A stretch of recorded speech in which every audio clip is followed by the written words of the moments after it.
Hi friends, welcome to my channel. ఈరోజు video చాలా సింపుల్గా టేస్టీగా చేసుకునే ఇడ్లీ పిండి పునుగులండి.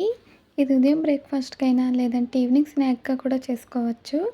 చాలా సింపుల్గా చేసుకోవచ్చు అండి. ఎప్పుడైనా ఇడ్లీ పిండి మిగిలిపోయినా సరే ఇలా ఇడ్లీ పిండితో పునుగులు అయితే వేయచ్చండి.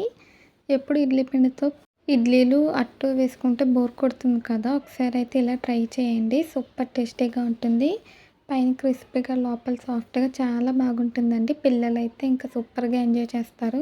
ఇప్పుడైతే మనం తయారీ విధానం చూద్దాము.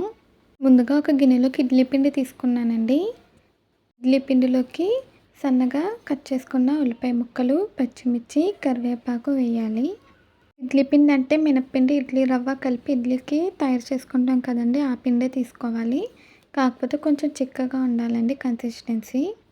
ఈ వీడియోని అయితే ఎక్కడ కూడా స్కిప్ చేయకుండా చూడండి, అప్పుడే మీకు పర్ఫెక్ట్గా అర్థమవుతుంది. మీరు ట్రై చేసినప్పుడు బాగా వస్తాయండి. తర్వాత కొద్దిగా జీలకర్ర వేసాను. ఇప్పుడు రుచికి సరిపడా ఉప్పు వేసానండి. తర్వాత 2 స్పూన్స్ బియ్యం పిండి వేసాను. బియ్యం పిండి వేయడం వల్ల మనకి కన్సిస్టెన్సీ కూడా కరెక్ట్గా వస్తుంది. అలాగే ఆయిల్ పీల్చకుండా పునుగులు కూడా పర్ఫెక్ట్గా వస్తాయండి. ఈవినింగ్ టైం ఇలా చేసుకుంటే పిల్లలకైతే బాగా నచ్చుతుంది. ఇప్పుడైతే బాగా కలపాలండి. మీకు ఒకవేళ పిండి పలచగా ఉంటే బియ్యం పిండి ఇంకో స్పూన్ ఎక్స్ట్రా వేసుకోవచ్చండి.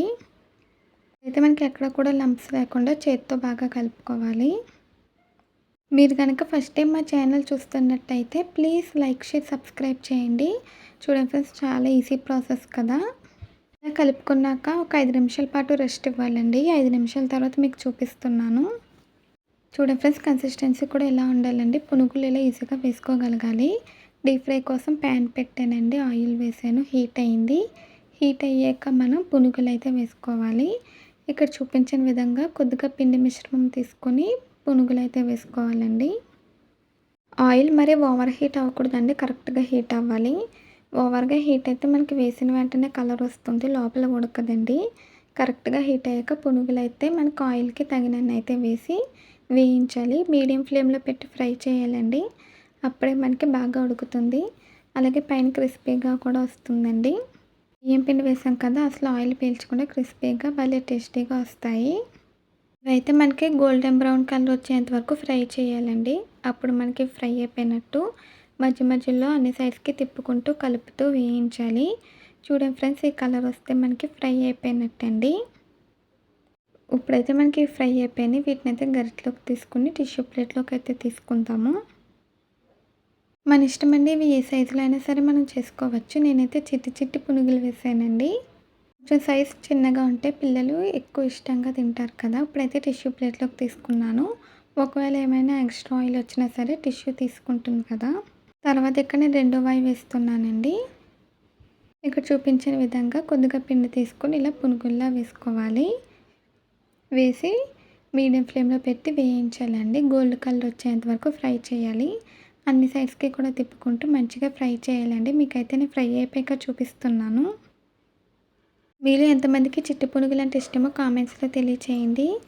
దీనికి కాంబినేషన్గా టమాటా చట్నీ, అలాగే కొబ్బరి చట్నీ కూడా అదిరిపోతుందండి. నేను ఆల్రెడీ టమాటా చట్నీ ఎలా తయారు చేయాలో వీడియో అయితే పోస్ట్ చేశాను, అందుకే ఇంకా వీడియో చేయలేదండి.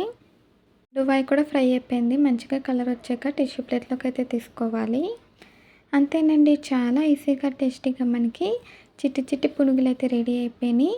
ఈ ఇడ్లీ పిండితో పునుగులు ఒకసారి ట్రై చేయండి, సూపర్ టేస్టీగా ఉంటుంది. వేడివేడిగా సర్వ్ చేసుకుంటే చాలా బాగుంటుందండి. నేనైతే టమాటా చట్నీతో సర్వ్ చేశాను. దీని కాంబినేషన్ అయితే అదిరిపోతుంది. ఈ వీడియో నచ్చిందండి. నచ్చితే ట్రై చేస్తే ఎలా వచ్చిందో కామెంట్స్లో అయితే తెలియచేయండి. ఈ వీడియో నచ్చితే ప్లీజ్ లైక్ చేయండి, షేర్ చేయండి, సబ్స్క్రైబ్ చేయండి, లైక్ క్లిక్ చేయండి, కామెంట్ చేయండి. మళ్ళీ కొత్త వీడియోతో కలుద్దాం. Bye friends.